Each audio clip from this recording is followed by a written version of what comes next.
2015年 Mercedes-Benz CLA 45 AMG，一台性能表现和 Porsche Cayman 入门款那个2.0 Turbo 的差不多的一台 C segment 4门 Sedan。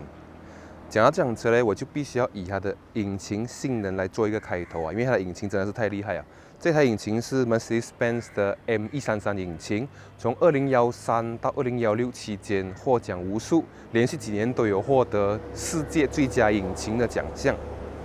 然后对比起同时期这辆车是2015的嘛，我们对比它后来的比它慢出的那些2.0 Turbo 的性能车呢，它的马力表现是胜过他们一筹的。比如说像 Porsche Cayman 2.0 Turbo 的那个版本，还有甚至是2017的 Honda Civic XK8 那个2.0 Turbo 的那个版本啦。所以可见这个引擎是非常的划时代。然后我听说车主因为 AMG 你知道吗，是一人一机嘛，一个 engineer 做一台引擎，这个引擎上面有 engineer 的签名啦。然后车主他还有在 Facebook 找到这个 engineer， 你知道吗？所以 Facebook 真的是太强大了。我相信这个感觉是很奇妙啦，跟一个负责你的引擎制造公司的 engineer 成为 Facebook 的好友，这个体验应该是蛮奇妙的。然后感谢车主 Ricky 借我这辆车做 review 啦。然后这影片的尾声呢，我会请 Ricky 来做一个总结，他的用车体验那些啦。然后这台车的压箱部分呢，它搭载的是 Mercedes-Benz 自家开发的双离合，他们的7速 Weight Crush 的双离合啦。然后我刚才从 Owner 的地方驾来这边呢，我就感觉它换挡的逻辑还有换挡的顺畅程度都蛮好的我以前开过 Volkswagen 的双离合，还有奥迪的双离合，我感觉他们这些双离合跟 Mercedes 自家开发双离合是有一些不同的。我感觉 Mercedes-Benz 的双离合更加的成熟了，尤其是你在 Sport Mode 跟 Comfort Mode 切换的时候，你会感觉到它离合器的释放速度是有差别的。就像一个老司机这样，它的压箱。等下在试驾的时候，我会跟你讲更多关于这个压箱行驶体验的东西啦，所以记得不要走开。然后这辆车0到100加速4.6秒就可以做到。这辆车它是日本的 spec 咯，车主是买 import 的啦，也就是 Recon 的。现在车价差不多是210千左右啦，你就可以买到一台性能那么强的 C segment 4门 Sedan， 所以我觉得是非常的不错。然后在安全配备方面呢，日本的 spec这台是日本的 spec也是胜过当时马来西亚的 CLA 445 AMG 的 spec 的。它有 Pre-Crash， 还有 Lane Keep Assist， 还有 Blind Spot Monitoring， 然后呢，最重要的还有一个在当时看起来非常先进的雷达 Cruise Control， 也就是主动式定速巡航。刚才我有试他们的这个主动定速巡航啦，它的这个功能 Mercedes-Benz 叫做 Distronic Plus 然后关于这个呢，我是很崇拜 Mercedes 这个牌子的啦。然后这个自动跟车，也就是这个雷达跟车Mercedes-Benz 也是一个先驱他们很早就把这个自动跟车的系统做得很成熟所以 very nice。这台车呢，它的造型是有点类似像 Sportback 这样子的，你可以看到它的流线。据原厂宣称呢，它的空气流力学是非常的厉害那个数据，但是原厂并没有说是哪一个 spec 啦。我推断呢，以 Mercedes-Benz 风格它所声称的那个风阻系数啦，应该是最低的 spec 的风阻系数，可能是 CLA 180那种的风阻系数，因为你的 rim 变大了你的胎压变阔了你的 bumper 底再不一样都会影响空气流力学的设计了。因此呢，据原厂宣称它的空气流力学是不错的，但是我觉得这个 AMG 版本可能不 apply to 这个数据然后这辆车呢，它除了动力很强之外呢，它的操控性也是很好，因为它有 Mercedes-Benz 的 All-Wheel Drive 系统，也就是 4MATIC 啦。这个 All-Wheel Drive 系统呢，它可以确保4个轮子在任何的情况下都可以有最大的抓地力。所以，就算你是一个新手刚考到license，然后你就驾到这辆车呢，我觉得也不是一个大问题啦，因为有 4MATIC 系统的加持。然后呢，讲到这边动力强，然后又有 4MATIC 全时4轮驱动系统，你是不是感觉这辆车很值得买我也是感觉这辆车很值得买200多千，200出千就有这样好料的东西。当然一台快车呢，它的刹车系统不可以弱。这辆车刹车系统呢，第一个印象你从这边看过来，你就会发现到它的 brake disc不只有打孔，而且还有画那个虚线，有一个 slot 啦。这样子做有2个目的，第一个目的就是让它的散热效果更好哦。第二个目的就是可以加强 disc 盘还有 brake 皮之间的摩擦力，就好像你家里如果有刨刮器的话，你就会发现到它刨刮器是有孔的嘛，然后你拿黄瓜去刨嘞，它就更容易刨成丝啊，也就是这样的原理哦。它有孔的这个 brake disc 就可以加强 brake 皮跟 disc 之间的摩擦力啦。当然副作用是什么呢？副作用就是你会发现到你的 brake 粉比较多，然后 brake 皮比较快消耗完了。然后 rim 方面呢，这辆车用的是18寸的 rim。我发现到 CLS 15AMG 有些是19寸的，有些是18寸的。然后这辆车拿到的是18寸的啦，然后觉得还不错。这样子的话就不会太跳了。我刚才架起来是感觉蛮 OK 的，19寸就可能有点 hardcore 了。然后轮胎方面呢，车主用的是 PS4 Michelin PS4，是产地是泰国的啦。我很喜欢 PS4 的一个东西就是你看它这边哦，它的 Michelin 这一个字这边Sidewall 这边哦，它这个字毛毛这样子，它的细节处理很好。然后车尾这里就可以发现到第一个不同就是，它的车尾的灯是 LED 的，然后它车头的就很可惜不是车头的是 Bi-Xenon 不是 LED 的。然后整体车尾设计是这样子哦，它的前面有 A Class 的影子但是后面这边呢就跟 A Class 的屁股相差很远哦。然后这辆车的尾箱空间的表现也是不错的。身为一个 C segment 的 sedan它的尾箱空间有470 liter， 对于一台 C segment sedan 来说这个表现是非常的好的，因为你看像 D segment 的那些 Toyota Camry它的尾箱的表现也是差不多这样子吧，比它多一点点吧，所以，这个尾箱空间对于日常实用性，我觉得帮助是很大啦。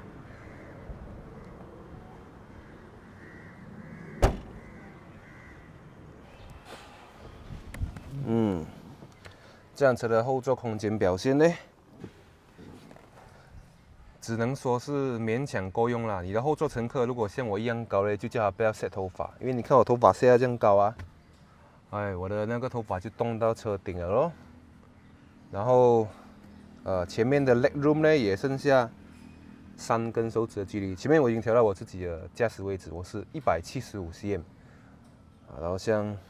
中间这个中骨不会说很大 acceptable， 但是我不觉得你可以载得下第3个我啦。如果这边做一个我，这边又做一个我，中间应该坐不下像我这样的 size 可能只可以坐瘦了。所以这辆车的后座空间表现你不可以期望太多啦。来到前座这里它的筒椅非常的扎实，坐起来。刚才我从 owner 的地方驾车来这边驾一段路了，我就感觉哇，它的筒椅它是硬的，但是并不会让你不舒服了，因为它可以把你的身体支撑到很好。有一个很难得的东西是筒椅通常它对于你的 lower back 的 support 是不够的嘛，但是这一台它可以服服帖帖的把你的脊椎骨那个 S 线填满哦。哇，所以在开车的时候我觉得很舒服，我的 lower back 有被 support 到了我觉得长途驾驶也是不错的。然后这辆车方向盘呢，我很喜欢因为它够厚嘛，我喜欢这种厚的方向盘然后方向盘中间有那个红线，非常的有竞技风格啦。然后仪表盘这边呢，它也是有 AMG 的专属 column， 这个 column 这边你就可以看这辆车目前的油温、水温还有压箱的温度，不错。然后如果你下赛道你还可以调那个 lap time， 还可以看你每一个单圈的记录是多少了，蛮好的。这样子换挡拨片然后呢，它的这个 Distronic 自动跟车的控制非常容易你向上拨一下就可以了。等下我可能可以示范给你看一下。中间中控台这边呢，就可以用中间的旋钮来控制但是有一个很奇怪的东西就是我认为是不够好的地方就是你控制中控台是这边嘛，但是你控制音量却又是中间这边或者是方向盘这边是有一点不符合直觉啦。我觉得这一点 Mazda 跟 BMW 做得比较好。然后像内装这边的底材就好像 A Class 然后它的有很多这些红色的缝线然后 Aircon Vent 这里也是有红色的圈。Aircon Vent 的底材就很复古啦，跟我小时候做的那些 Mercedes-Benz 的 Taxi 的底材是一样的。我觉得 Mercedes-Benz 可能在致敬自己以前的 model 的 Aircon Vent 然后冷气出风口下面这边就有点 old school 还有按这个 button 的1 2 3 4，没办法，这是2015的车 ，OK。然后另外一点让我很喜欢的东西就是AMG 的版本的 Mercedes 啊，它的打牙柄，它的 gear knob 是在中间中控台这边的，而不是在方向盘的后面右边这样子的。所以这个我感觉蛮好的啦，这样子的 gear knob。然后呢 ，Mercedes 还有蛮贴心的一面，就是它的2个杯垫之间呢，它可以给你放一些卡片哦。可能你有一些可能进你家的 Guardhouse 的卡之类的，你可以放这边。储物空间不算大，有蛮多车主的私人物品啊，我就不拍出来啊。Glove box， acceptable，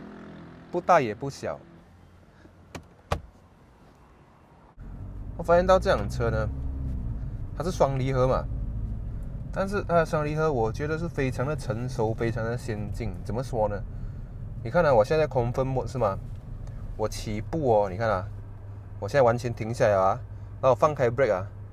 它会有那种我们驾手刹车的时候，你慢慢放 clutch 的感觉，很自然的嘛，就很像一个手刹车这样。然后你踩油的时候，它是很顺的，然后你放油，它也不会冲，就变成你在Comfort Mode的时候啊，这一步牙箱就变成好像一个老司机这样。有些驾手刹车很厉害的老司机哦，他在1号牙是吗？他放得很美是吗？他就算突然间放油哦，车里也不会这样子蹲下这样啊，因为他 minor clutch 嘛，他 clutch 他一半这样子啊。所以我觉得这个是蛮厉害、蛮值得称赞的地方啊。因为如果你驾过沃斯根集团的 DSG 呢，沃斯根集团 DSG 不是自己做的嘛？他们是找 Bob Warner 做的，很残酷的现实啊，会做 gearbox 的厂不多，因为 gearbox 所需要的技术含量太高了。然后 Benz 的双离合是自己做的，然后你都知道咯 ，Benz 一路来它的技术都是天花板来的，很多世界第一的技术都是他们先开始的，所以做 gearbox 对他们来讲是可以办到的。OK， 那冷气的风有点大，关小点。Comfort Mode 啊，它这个 Drive Mode 呢 ，Comfort、Sport 跟 Manual 啊，你的悬挂系统都是一样的，它悬挂系统是不可调。你调这个 Sport 跟 Comfort 呢，它就会改变你进牙退牙的时机。你开 Sport Mode 它就会延迟进牙咯，你加速的时候，然后你开 Sport Mode 你放油的时候，它就会自动帮你退牙咯。你会感觉会有一点冲啦，如果你开那个 Sport Mode。踏油放油的时候 ，Comfort Mode 就顾名思义咯 ，Comfort 咯。你踩油啊，你看我踩油放油，车都是很定的，它不会冲的，所以就蛮好哦。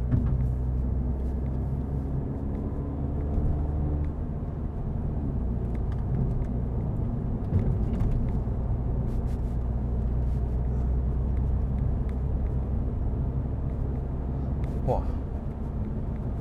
极爽一下，找一条没有什么人的路跑一下。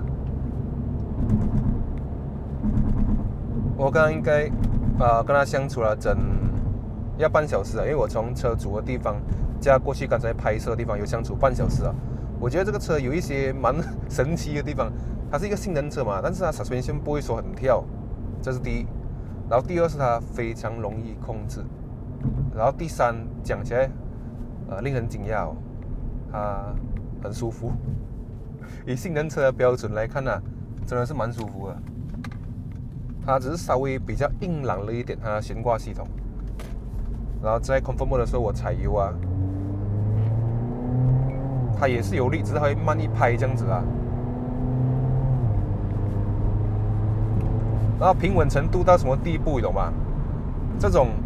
普通路啊，你跑到120、130没有什么感觉的。这个就是它不可思议的地方，suspension 这样硬，对吧？然后0到100这样快的车，但是那么稳，然后很容易控制哦。我有信心啊，如果你刚考到驾照是吗？你在 Comfort Mode 啊，你肯定可以胜任的，因为这辆车你一开 Sport Mode 它就直接变另外一个性格了。像我刚才讲的那个离合器的那个逻辑是吗？它会变成放 clutch 很快的赛车手这样。你每1号牙你进牙的时候，像1号进2号的时候，你会感觉到它离合器放很快，会有一点弹这样子的感觉，弹下这样子的感觉啦，跟刚才 Comfort Mode 慢慢放 clutch 的方式有点不一样，就真的是像台手压车这样。所以我现在这条路是没有什么人啊，我就在 Sport Mode 试一下啊。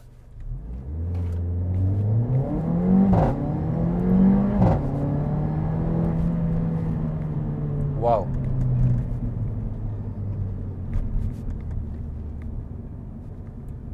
刚刚发生了什么事情呢？那眼前的风景突然间 zoom 很快哦，然后呜噗噗噗呜噗噗，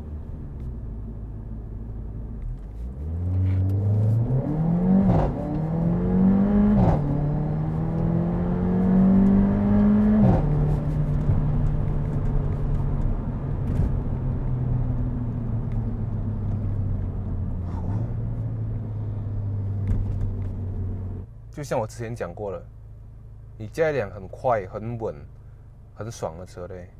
你踩大油的时候啊，你的烦恼是追不上你的，你的烦恼在后面，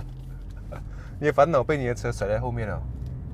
所以我真的是很爽。你看我现在开 Sport Mode， 我不要拉啦，我随便驾啊，你会感觉它油门变得比较轻快，然后它换压，它放 clutch 的速度啊，也是比较快，就真的是换了另外一个人驾车这样啊，你会感觉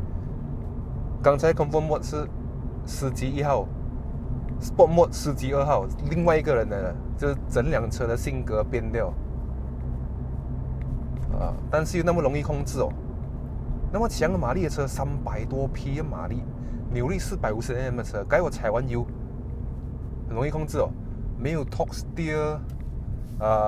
也没有什么打滑。所以 Mercedes 的这个 4MATIC 啊，真的是很劲的，4轮驱动，全是4轮驱动 Mercedes 的。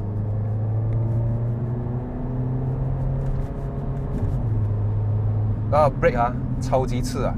很有信心拉快的。你看，它自动退啊，哇！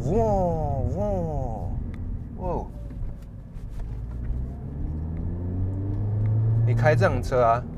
你驾车不再是单纯的驾车啊，是一种享受啊。然后呢，我换成那个看油温的那个啊，看油温的那个 Trip Monitor。哎 ，OK， 我拉一下那个油温才101度，水温93，压箱温度83。然后我很喜欢一个东西，就是哦，有些人可能会不喜欢这个东西啦。这辆车哦，它的 RPM 在RPM 在差不多2000转的时候哦，那个排气管的震动会传到我的椅子这边呢。你看啊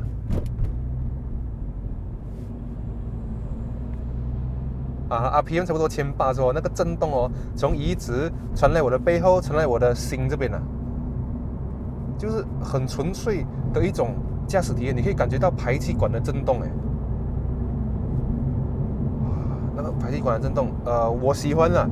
但是我不觉得这个每个人会喜欢，所以这个是 AMG hardcore 的地方啊。它虽然整体看起来就像一辆很正常的豪华 C segment sedan， 但是这个排气管的震动传到你的身上的时候，你就会知道它是一辆不平凡的车啊。它的血液，它的 DNA 是热血的 DNA 啊。等下我找一个多车。但是又不会塞车路段试给你看，那个自动跟车，刚才我有试到一下子是不错。Mercedes 的 Cruise Control 跟自动跟车都很聪明的，这边有一个拉杆在 Signal 的下面，你向上拨一下，跟车啊，然后我 set 40、50是吗？它就跟哦，跟前面那辆 Exora 60我用这边去调它的速度，然后那个 Exora 放慢的时候它就会跟住放慢。它 brake 了咯，跟住 brake 哦，它是很顺的，它不是大面 bang 那样子，突然间这样子跟你兼 brake， 不会，你看，哦，很顺的 ，it's very good， 你看，哦 ，it's very good，it's very good， 帮我踩住 brake， 看，就是这样子 ，nice，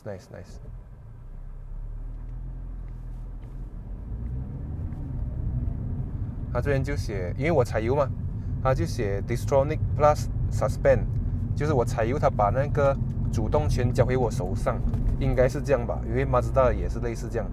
OK，你要在 activate 你向上再拨一次这个小的拉杆，它非常的 intuitive 啊，你不用学的。我刚才看到一只东西在这边，我就猜想，应该向上就是增加速度，应该不用 activate 的啊，因为 Merc 做的东西都很符合人体工学的，就很容易用啦。结果真的是很容易用。其实我觉得蛮安静的这辆车。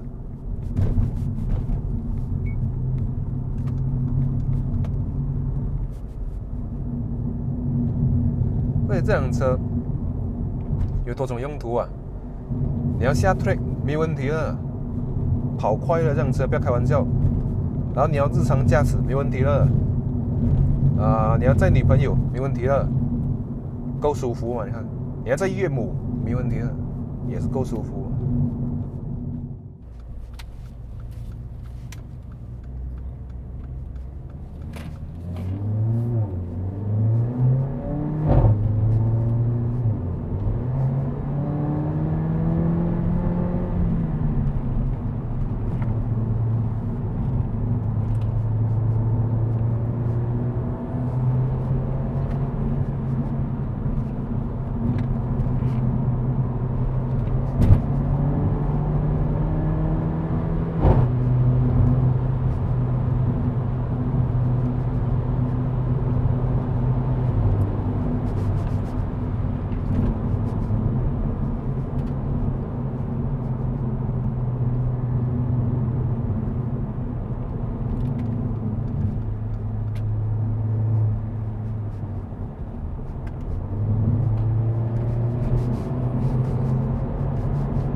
快、稳、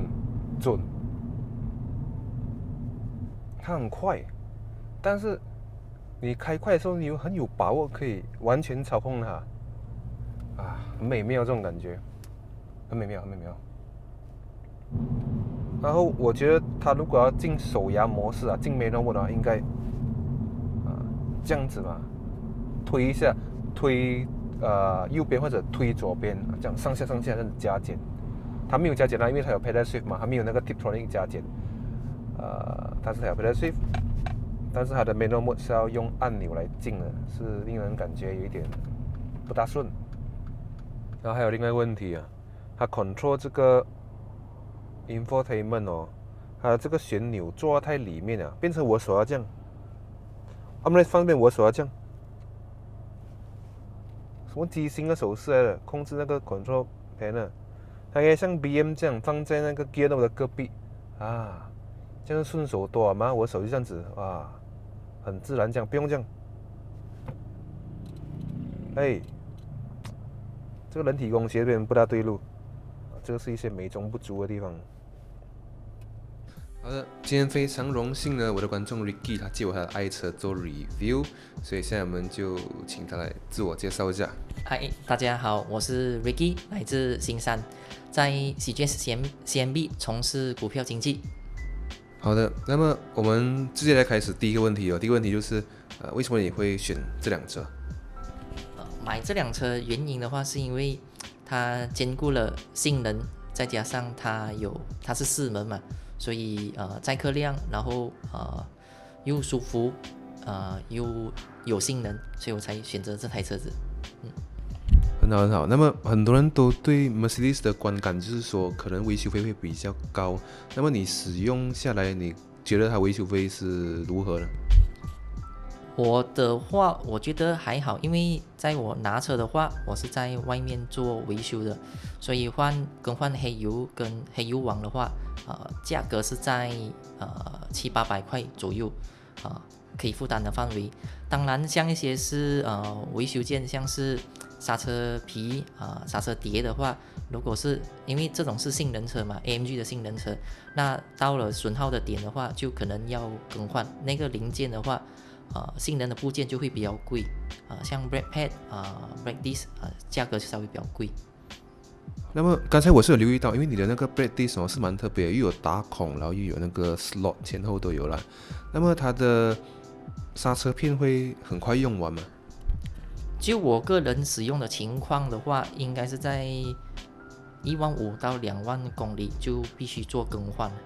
所以当然还是因人而异看你的使用的程度。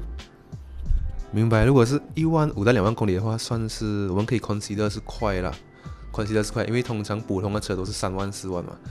你的这个 consider 是快，但是我刚才感觉到它的那个 brake performance 是非常值得啦，值得这一个消耗的速度，因为它真的很快可以停下来，很有信心可以 brake 下来。那么这台车你用起来的感觉是如何？我觉得这台车就兼顾了性能，也兼顾了舒适，然后也可以载得到父母了，所以你要它可以显得很内敛，也可以显得很狂躁。你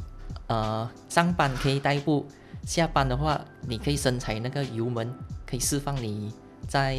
心里的那个赛车手的灵魂。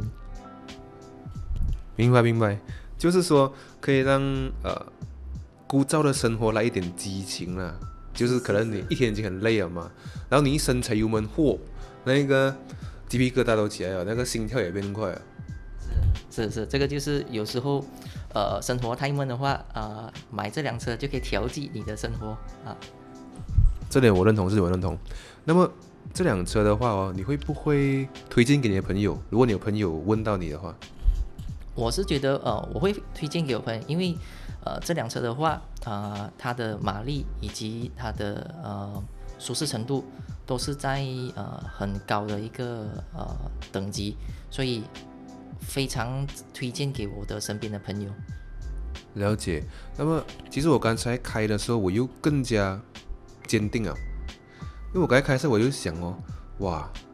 我很喜欢这种车然后以我现在的收入是负担不起了，所以你能不能给我或者是给我的观众朋友们一些你在事业上取得现在的这些成就的一些 tips 一些经验分享之类的？我是觉得在你工作的话，要每天秉持着持续不断进步的这个态度然后要对你的顾客还有对你自己本身要负责了然后专注在自己的领域持续进步。哇，这个我很认同，因为像我听过一个故事以前呢，英国的脚车队在奥运是没有名的，在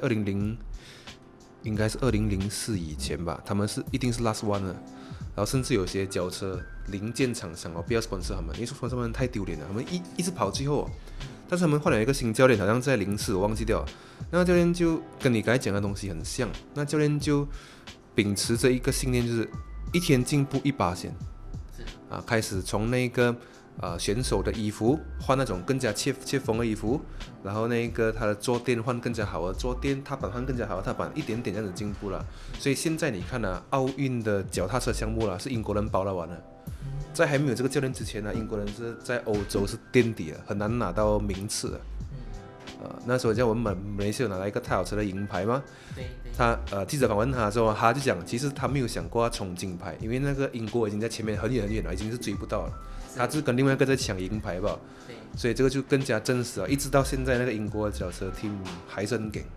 就是这个每天进步1% 的这个了。对，那么刚才你有提到嘛，你的公司是 CGS-CMB， 对，那么你们公司是股票交易所？其实是我们是股票交易行啦我们不是交易所，所以我们是股票交易行，像我就是股票交易员。对，了解。那么一想到股票交易员呢，我们有一个刻板印象嘛，就是会一直去鼓励顾客 trade 因为顾客有 trade才有 commission 之类的嘛，所以不止是对也好错也好都叫顾客 trade。那么我相信这个应该不是你们的路线对吧？你说的对，我们的话其实并不会每天发很多的顾客那个股票选项给我们的顾客，我们会在筛选过后发一些更优质的股票，去给我们的顾客做投资，这样子才会达到互惠互利的效果。那顾客赚钱了，当然顾客赚钱后他会做更多的买卖嘛，那么我们才从中赚取我们的佣金。所以你顾客赚到钱的话，他的交易额就会越来越大。如果是输的话，他很快就会没有信心，就停止交易了。哇，我了解，这个真的是双赢哦，因为逐渐建立顾客的信心，顾客觉得你们给建议有用，有赚到钱，所以持续 trade 更多，因为没有可能一开始就直接 all in 了嘛，你是一点点进，那么这个策略是一个长期的策略，不是那种短期的，非常好。那么如果要加入你们的团队的话，需要什么条件吗？需要很高学历或者经济学位之类的？其实并不用，想加入这个股票行业的话，你必须是 diploma 或者是 degree 的 holder， 然后有责任感，有一个积极的态度的话，其实就欢迎加入我们。好的，那么今天的访谈差不多是这样子啦。如果观众朋友们，如果你们想加入这一行，或者对股票交易行的运作有什么兴趣之类的话，你们可以联系 Ricky， 我会把他们的资料放在 description 那边，所以有什么你就可以按进去联系一下。好的，今天影片大致上是这样子，我们下次见，拜拜。